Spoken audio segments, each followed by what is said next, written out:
Bonjour, bonsoir. Je me présente Itumek Diso,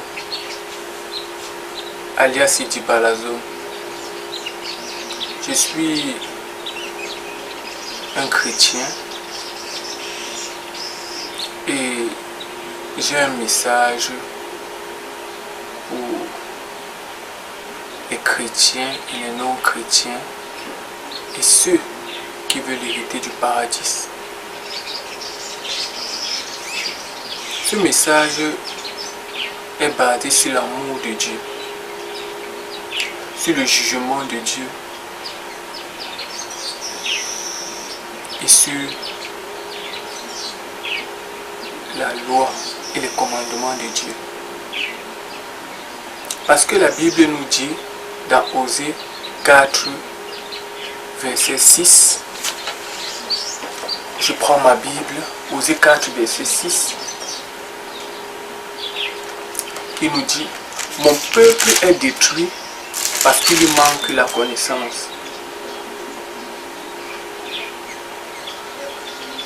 Mon peuple est détruit parce qu'il lui manque la connaissance. Puisque tu as rejeté la connaissance, je te rejetterai et tu seras dépouillé de ton sacerdoce.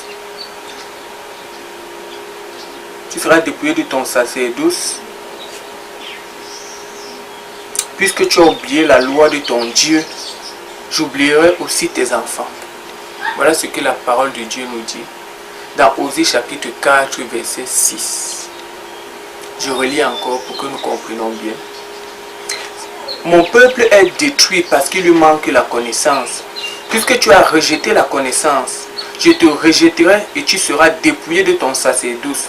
Puisque tu as oublié la loi de ton Dieu, j'oublierai aussi tes enfants. Donc nous comprenons par là que Dieu a une loi. Dieu a des commandements. Et sous prétexte que nous les avons oubliés ou que nous ne les connaissons pas, Dieu a déclaré un jugement pour ceux qui ne respectent pas ses commandements. Et lui-même nous dit: mon peuple est détruit parce qu'il lui manque la connaissance. Voilà ce que Dieu nous dit. Et aujourd'hui, le monde souffre. Les gens souffrent. Les gens sont détruits. Les gens meurent dans l'ignorance de ses commandements. Et ils sont frappés par la justice et par le jugement de Dieu. Ainsi donc, ce message aujourd'hui que je suis en train de réaliser a pour but de sauver ceux qui écouteront ce message. Parce que la Bible nous dit dans 1 Timothée chapitre 4 verset 16,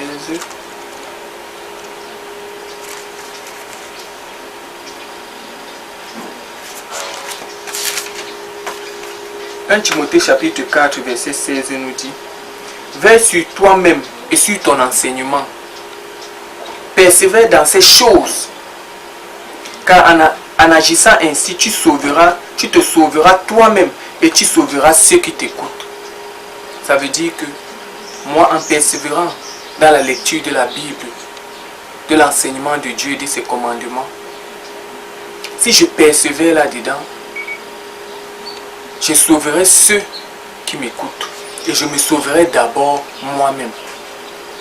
Voilà donc ce que la Bible nous demande à ceux qui persévèrent dans l'enseignement de Dieu et dans ses commandements.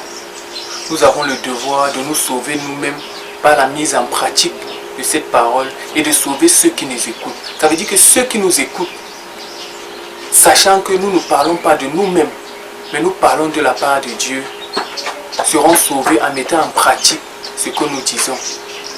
Où est-ce qu'on peut trouver la connaissance de Dieu? La connaissance de Dieu ne peut qu'être trouvée dans les saintes écritures, qui est la parole de Dieu, qui est la Bible, inspirée par Dieu aux hommes. Voilà le seul endroit où on peut trouver la connaissance qui nous mène au paradis, la connaissance qui nous évite le châtiment de Dieu. Aujourd'hui, Dieu a interdit beaucoup de choses, c'est-à-dire la consommation du sang, le vampirisme. Quand aujourd'hui, le diable te convainc de sucer le sang des êtres humains, de manger la chair humaine dans la sorcellerie, de te lier au totem de serpent, de telle sorte que tu vas acquérir les pouvoirs de ce totem de serpent ou d'autres choses. Tu veux acquérir ces pouvoirs, tu te lies au serpent, quand on tue le serpent, tu meurs.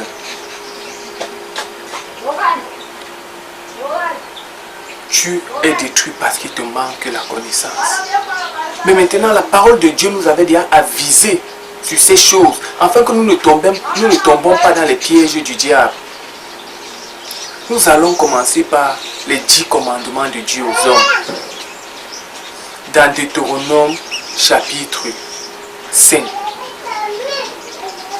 Nous allons dans Deutéronome chapitre 5. Afin de connaître quels sont ces commandements de Dieu qui peuvent nous éviter son châtiment et de tomber dans les pièges de l'ennemi. Deutéronome chapitre 5, les 10 commandements, qui est la connaissance de Dieu. Premier commandement, tu n'auras point d'autre Dieu devant ma face et tu ne te prosterneras point devant elle. Nous allons commencer par là. Voilà un des premiers commandements de Dieu.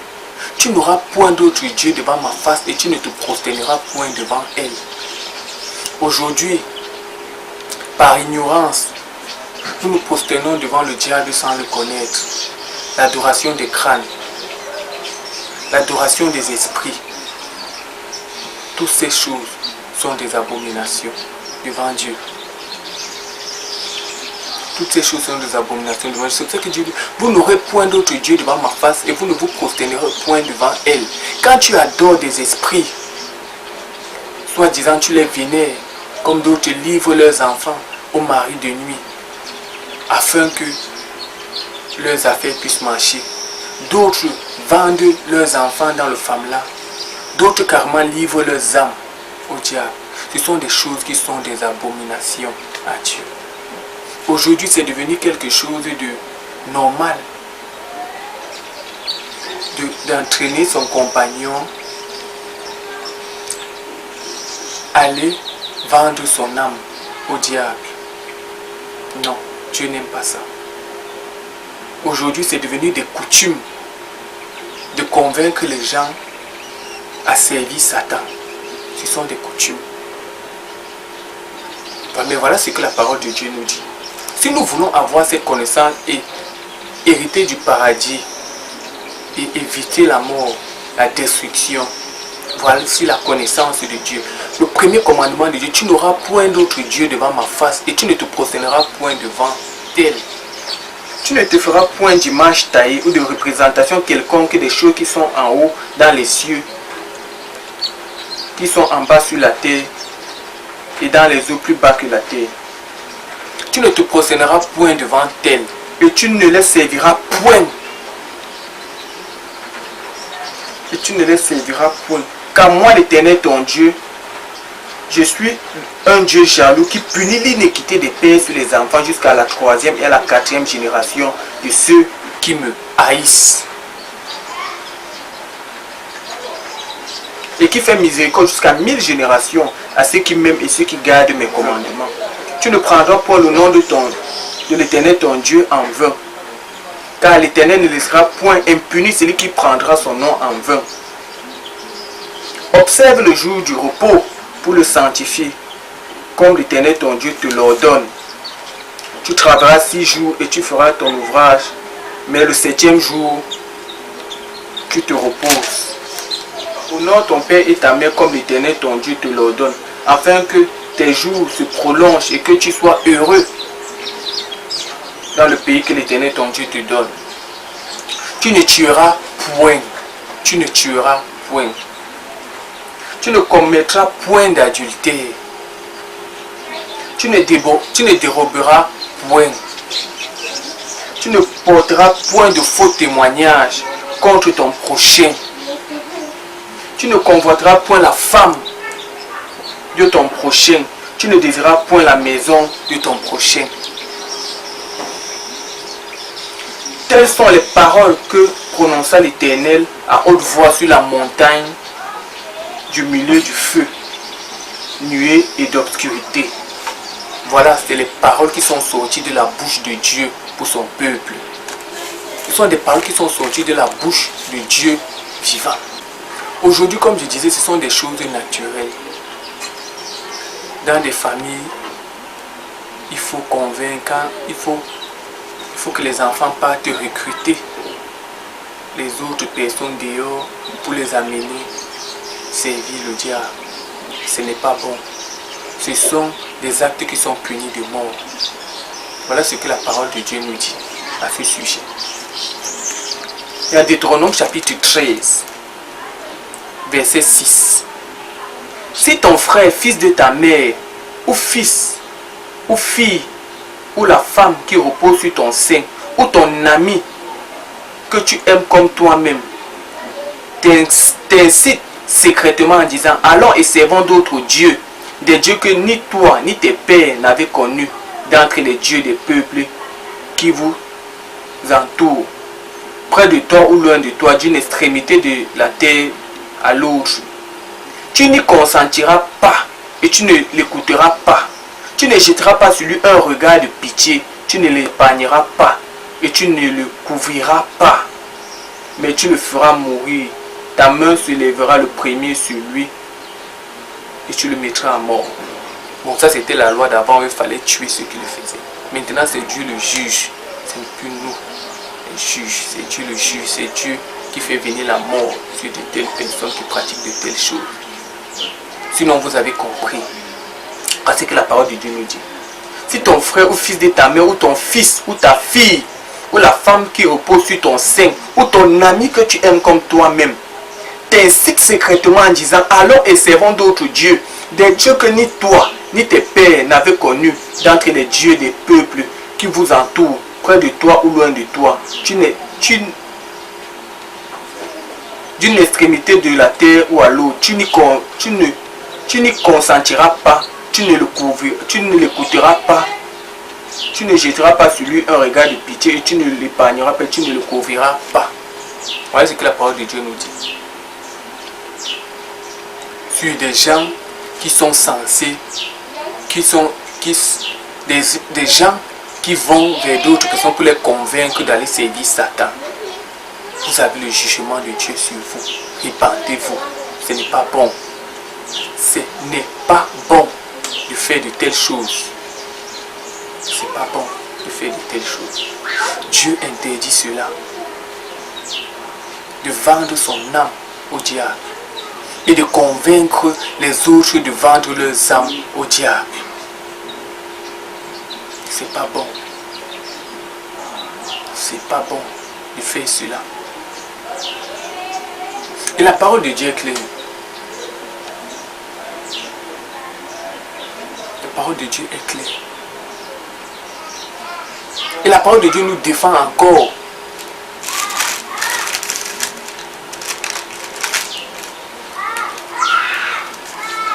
La parole de Dieu nous dit, nous parle de l'adoration, de la visitation des marabouts, des voyants. La Bible nous le défend. Dans Deutéronome chapitre 18, verset 9. Chapitre 10, autant pour moi. Deutéronome chapitre 18, verset 10. Qu'on ne trouve chez toi personne qui fasse passer son fils ou sa fille par le feu. Personne qui exerce le métier de devin ou d'astrologue ou d'augure, de magicien, d'enchanteur. Personne qui consulte ceux qui évoquent les esprits ou disent la bonne aventure.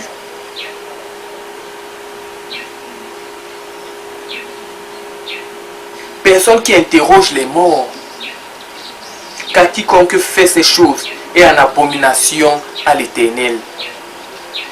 Et c'est à cause de ces abominations que l'Éternel ton Dieu détruit ses peuples. Écoutez bien ce que la parole de Dieu nous dit. La sorcellerie. Dieu n'aime pas la sorcellerie. Qu'on ne trouve chez toi un sorcier, qu'on ne trouve chez toi un astrologue, c'est-à-dire les gens qui lisent la bonne aventure, un magicien, c'est-à-dire un sorcier, un voyant, et personne qui est, comme on connaît chez nous, ici en Afrique, qui fasse passer sa fille ou sa fille ou son fils par le feu. C'est-à-dire les gens qui sont dans le femme-là, les gens qui sacrifient leurs enfants au diable, les gens qui vendent leurs enfants. Qu'on ne retrouve personne de ces gens chez toi. Parce que la parole de la colère de Dieu et le jugement de Dieu est sur ces personnes. Donc avant, si tu pratiquais ces œuvres, ne les pratique plus. Parce que Dieu a promis un jugement et la destruction de ceux qui pratiquent de telles choses. Dans Osée chapitre 4 verset 6, mon peuple est détruit parce qu'il lui manque la connaissance. Puisque tu as rejeté la connaissance, je te détruirai et j'abandonnerai tes enfants. Ne rejette pas la connaissance de Dieu. C'est ça qui est ton salut. C'est ça qui te sauvera. C'est ça qui est l'essentiel pour vivre en harmonie. Voilà. Qu'on ne trouve pas de sorcier dans ta maison. Qu'on ne trouve pas. Ne va pas vers ceux qui évoquent les esprits des morts. Ne va pas chez les marabouts. C'est eux qui vous convainquent. Les marabouts sont les pasteurs du diable. C'est eux qui vous convainquent d'avoir des totems. C'est eux qui vous donnent quelque chose. Allez planter derrière votre maison. Vous vous nourrissez avec des œufs. Plus tard, ça devient le totem. Il te dit, personne ne doit savoir que tu as ce totem. Tu as ça. Si quelqu'un sait, tu vas mourir. Non. Sachez une chose, c'est que Dieu n'aime pas le secret. Peut-être tu as eu ce totem, aujourd'hui tu es sous la menace de Dieu. Tu es sous la menace des marabouts, tu es sous la menace du totem qui veut boire le sang, qui veut manger la chair humaine parce que c'est de ça que ça se nourrit. Tu peux le nourrir avec les poules, les escargots, mais à la base, il a été créé par le diable pour boire le sang humain, pour manger la chair. On lie ton cœur au totem de telle sorte que on tue le totem, tu meurs. Non. Et voilà notre rôle à nous les chrétiens. Avant, je pensais que notre rôle était d'invoquer le jugement de Dieu sur ces personnes qui pratiquent de telles choses. Mais notre devoir, en tant qu'enfant de Dieu, est de prier pour ceux qui sont tombés dans le piège du diable. Prier afin qu'ils soient sauvés, afin que leurs esprits quittent de ce totem de serpent et reviennent à eux, et que l'esprit du totem sorte d'eux et retourne vers le totem, et que la justice de Dieu vienne sur ce totem et le tue, et que la personne reste en vie. Moi j'ai appelé la justice de Dieu, le jugement de Dieu sur ces totems, afin de les mettre à mort. C'est ce que je faisais dans mes prières. Dieu m'a révélé, il a dit, mon fils, c'est ton entourage. Si ton frère, ta soeur, ton ami, ta mère, ton père meurt, est-ce que ça serait bon? Est-ce que toi, je connais ton cœur, toi-même tu ne seras pas en paix? Tu vas pleurer. Tu seras malheureux. Ton devoir est de les parler, de se détourner et de prier en sorte que ils soient restaurés, que leurs esprits leur reviennent et que ces serpents soient tués et ne les entraînent pas. Parce que tout est possible pour celui qui croit. Nous les chrétiens, c'est notre devoir. Je le dis à tous les chrétiens. C'est notre devoir. J'ai plein d'amis qui me parlaient de ça, mais moi je ne voulais pas écouter. Croyez-moi. Mais il a fallu que Dieu me dise, voilà la personne que tu aimes. si ces personnes est tuée, tu ne seras pas fier. Et il m'a montré une de ces personnes qu'il voulait frapper. J'ai commencé à pleurer. C'était dans un rêve, je pleurais dans le rêve, mais physiquement, quand il me suis réveillé, j'étais rempli, recouvert de larmes. Détournez-vous. Si Dieu te donne la grâce, que tu es parmi les gens qui sont sous mes prières, et que ce totem est retiré de ce serpent, que ton esprit est retiré de ce serpent et retourne à toi. Ne donne pas gloire à Satan. Non, c'est Dieu qui l'aura voulu. Et sache une chose maintenant, c'est que Dieu a des commandements. Ne retourne plus là-bas chez le diable. Ne retourne plus chez le diable. Détourne-toi de ce chemin. Donne gloire à Dieu. Donne gloire à Dieu. Jésus est puissant. Dieu ne veut pas la mort du méchant. Voilà ce que la parole de Dieu nous dit dans Ézéchiel chapitre 18, verset 23. Ce que je désire, est-ce que le méchant meurt? La question que Dieu nous pose. Ce que je désire, est-ce que le méchant meurt? Dit le Seigneur, l'Éternel. N'est-ce pas qu'il change de conduite et qu'il vive? Voilà ce que la parole de Dieu nous dit dans Ézéchiel chapitre 18, verset 23.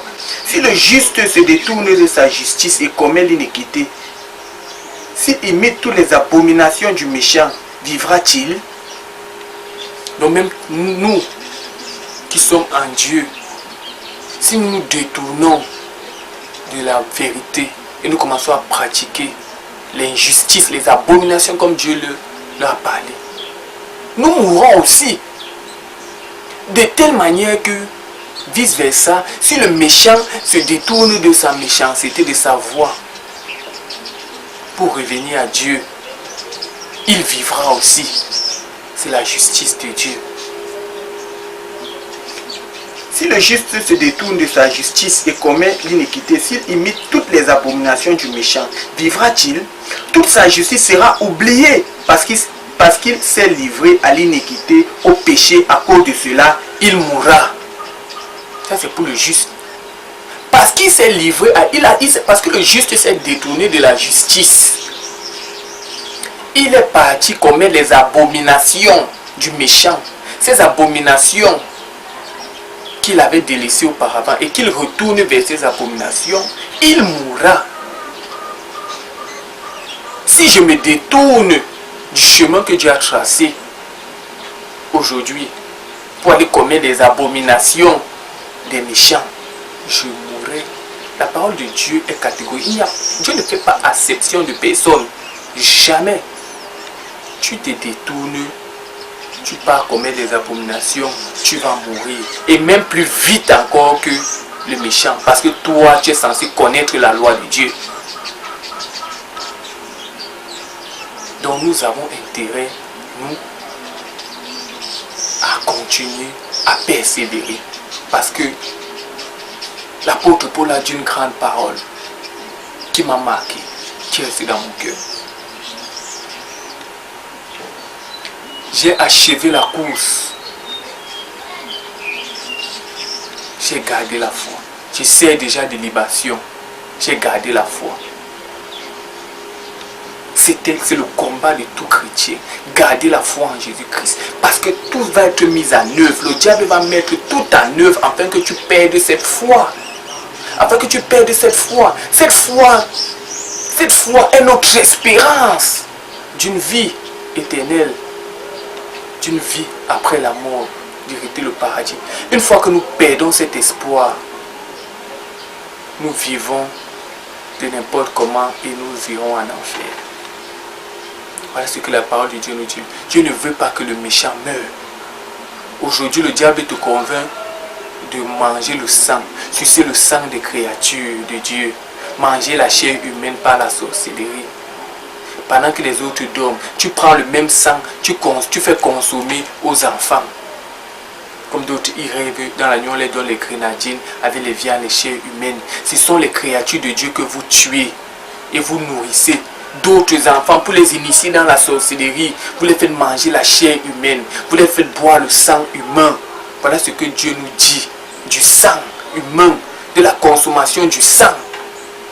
Il faut que nous comprenions que ces paroles de Dieu, c'est la connaissance de Dieu. Et Dieu nous a dit, mon peuple est détruit parce qu'il lui manque la connaissance. Voilà ce que Dieu nous dit sur la consommation du sang.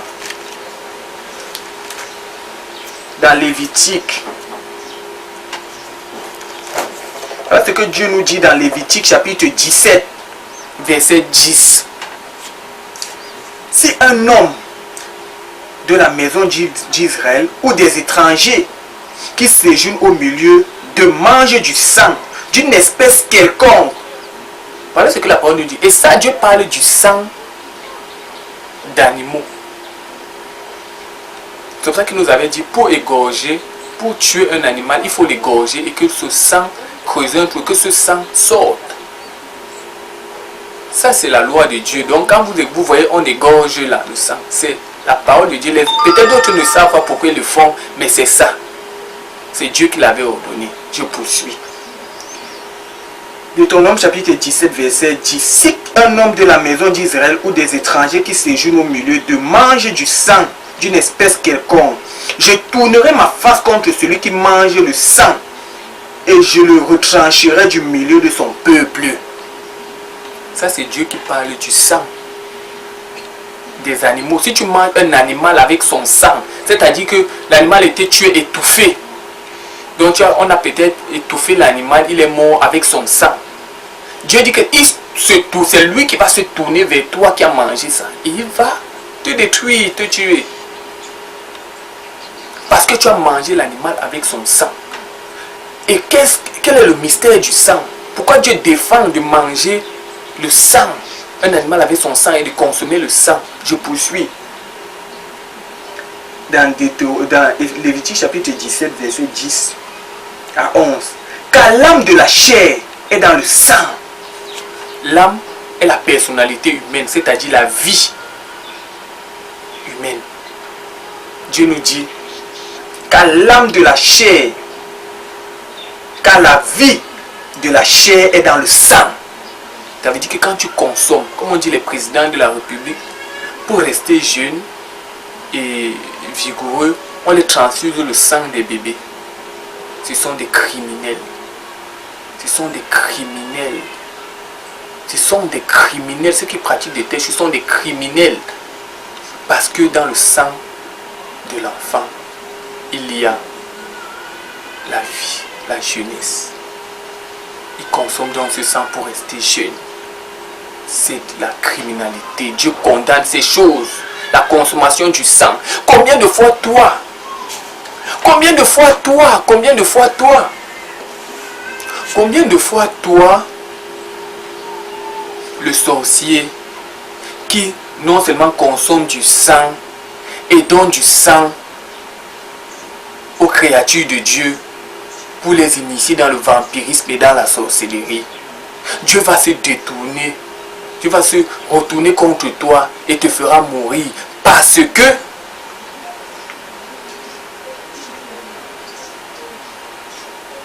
tu as consommé du sang humain. Combien de fois? Dieu parlait, dans la Bible, Dieu parlait du sang des animaux.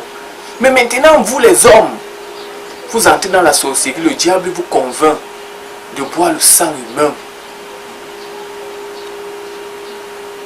Et vous le faites encore pour créature de Dieu et de manger la chair humaine. Ce sont des abominations. Détournez-vous de cela. Si vous ne vous détournez pas, Dieu va vous juger. Je ne suis pas là pour vous juger. Non. Mais je suis là pour condamner ces actes que vous commettez. Selon ce que la parole de Dieu nous dit dans Éphésiens chapitre 5, verset 6. Car il est honteux de dire ce qu'ils font en secret. Il est honteux. Ne prenez point part aux œuvres infructueuses des ténèbres. C'est ce que la Bible nous dit dans Éphésiens. Ne prenez point part aux œuvres infructueuses des ténèbres, mais plutôt condamnez-les, car il est honteux de dire ce qu'ils font en secret. Il est honteux de dire ce qu'ils font en secret. Ne consommez plus le sang des êtres humains. Repentez-vous, détournez-vous de ce chemin. Parce que Dieu est juste dans sa justice. Vous avez vu ce qu'il a dit de l'autre côté dans Ézéchiel. Aux gens, à ses serviteurs. Il dit si son serviteur se détourne et pas commettre les abominations des méchants, il va mourir. Et si le méchant se détourne de ces abominations qu'il commet et qu'il revient à Dieu, il se répand, il va vivre. C'est aussi pour ça que Dieu dit, si vous continuez à consommer le sang humain, manger la chair humaine, vouloir ne pas vous détourner de vos totems, quand ils vous seront épargnés, quand vous serez épargnés, quand vos esprits vont revenir à vous, quand vous allez encore repartir chercher ces mêmes totems, vous serez exécutés. Parce que Dieu vous donne une deuxième chance. Rattrapez-vous. Dieu vous donne une deuxième chance. Rattrapez-vous et détournez-vous. Je ne sais pas ce qu'on va te dire dans la Rose-Croix, dans la franc-maçonnerie, dans les religions traditionnelles qui vont vous approuver, qui vont approuver vos œuvres. C'est pas bon. Dieu vous demande de vous détourner de ce chemin. C'est pas bon.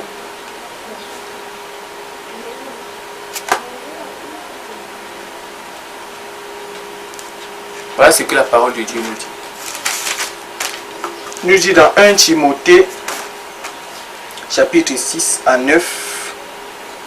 C'est en effet une grande source de gain et de piété avec le contentement, quand nous n'avons rien apporté dans le monde. Quand nous n'avons rien apporté dans le monde, et il est évident que nous n'en pouvons rien emporter. C'est ces paroles que je vais juste clôturer. Nous n'avons rien apporté dans le monde ici. Nous ne sommes pas nés avec les voitures, les richesses, les maisons et tout et tout. Et il est clair que quand on va mourir, on ne va rien emporter. On va partir, on ne va pas partir, on ne va pas nous enterrer avec tout ça. Voilà pourquoi la parole de Dieu nous dit, c'est en effet une grande source de gain que la piété avec le contentement. De nous contenter de ce que nous avons et de ce que Dieu nous donne. Parce que celui qui veut s'enrichir tombe dans les pièges et dans beaucoup de tentations. C'est ce que la Bible nous dit. Mais dans 1 Timothée chapitre 6 verset 8 à 9 maintenant nous dit, mais ceux qui veulent s'enrichir tombent dans la tentation, dans le piège et dans beaucoup de désirs insensés et pernicieux qui plongent les hommes dans la ruine et la perdition. Voilà quand on veut s'enrichir à tous les coups. Un homme doit se contenter de ce que Dieu lui donne. Mais si tu veux t'enrichir, et nous n'avons rien apporté dans ce monde, et il est clair que nous n'en pourrons rien apporter, nous devons nous contenter de ce que Dieu nous donne. Nous devons nous contenter de ce que Dieu nous donne. Et voilà ce qu'un homme sage nous a dit. L'homme le plus sage du monde qui était Salomon, l'Ecclésiaste. L'homme le plus sage du monde, Dieu lui a donné la sagesse. Considérons que nous sommes bêtes. Moi, je me considère comme l'homme le plus bête du monde. Et que la parole de Dieu est la chose la plus sage au monde. Parce que c'est là, la parole de Dieu nous dit que la crainte de Dieu est le commencement de la sagesse. Ça veut dire que celui qui veut être sage doit lire ses paroles chaque jour, la parole de Dieu chaque jour. Et là, il va acquérir de la sagesse. Voilà là où moi je trouve ma sagesse. Là-dedans. Je ne trouve pas ma sagesse dans le monde. Je ne trouve pas ma sagesse dans la Rose-Croix, dans les lectures, dans les livres sataniques. Je ne trouve pas ma sagesse en écoutant les musiques. Non, la sagesse, c'est dans la Sainte Bible. Ma sagesse, c'est dans mon 8 secondes. C'est là où je trouve ma sagesse. C'est là où je trouve ma sagesse. Voilà ce que Ecclésiaste chapitre 12 nous dit. L'homme le plus sage du monde. Parce que Ecclésiaste, Dieu avait demandé à Salomon, qu'est-ce que Salomon veut? Salomon a dit à Dieu, il veut la sagesse. Il veut la sagesse. Il veut la sagesse. Et Dieu lui a donné la sagesse. Et plus il a la richesse. En conclusion, voilà la conclusion finale d'Ecclésiaste.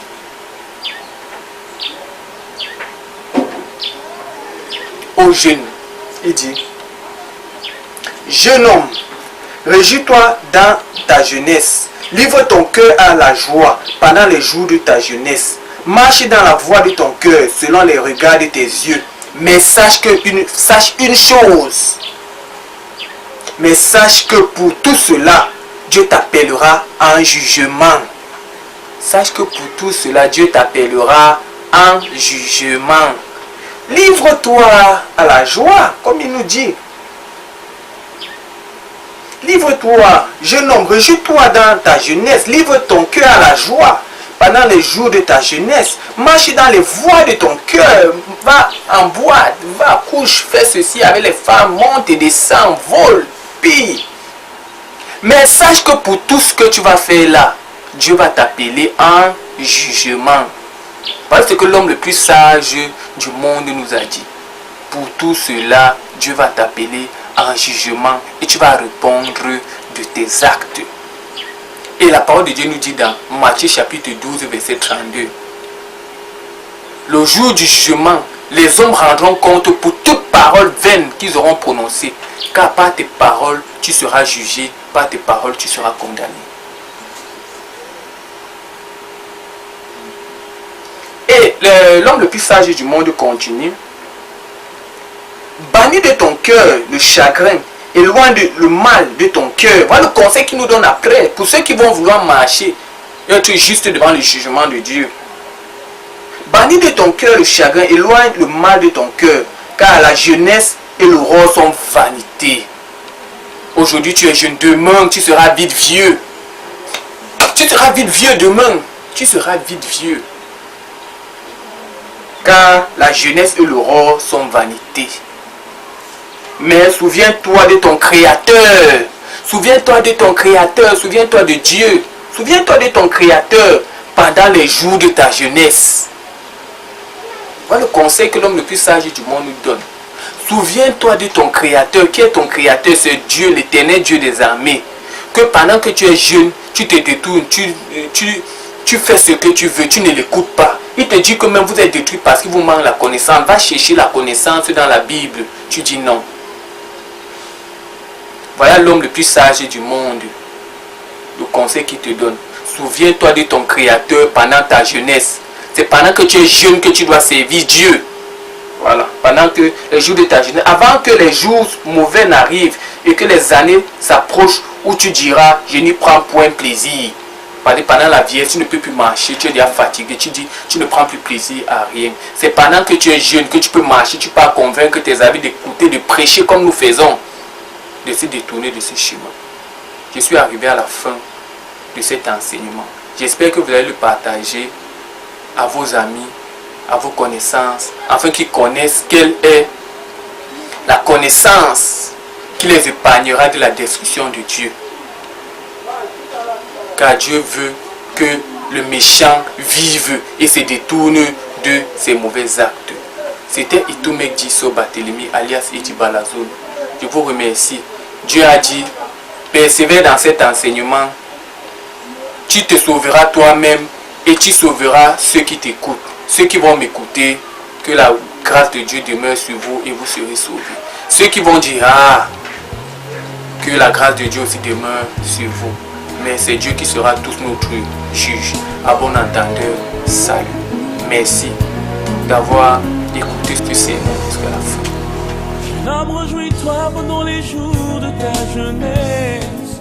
Marche selon les plaisirs, les désirs de ce monde. Jeune fille, réjouis-toi pendant les jours de ta jeunesse. Suis ta convoitise. Mais dis-toi qu'un jour tu comparaîtras devant ton Créateur. Mais dis-toi qu'un jour tu rendras compte pour tout ce que tu as fait sur cette terre. bannis de ton cœur le chagrin. Éloigne-toi du mal. Souviens-toi de ton Créateur. Pendant les jours que tu vis, est-ce qu'on se verra au paradis?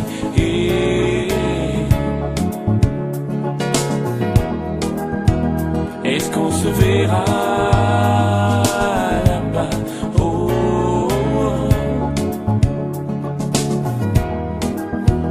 Recherche la puissance, recherche la gloire, recherche le pouvoir pour que les autres t'acclament.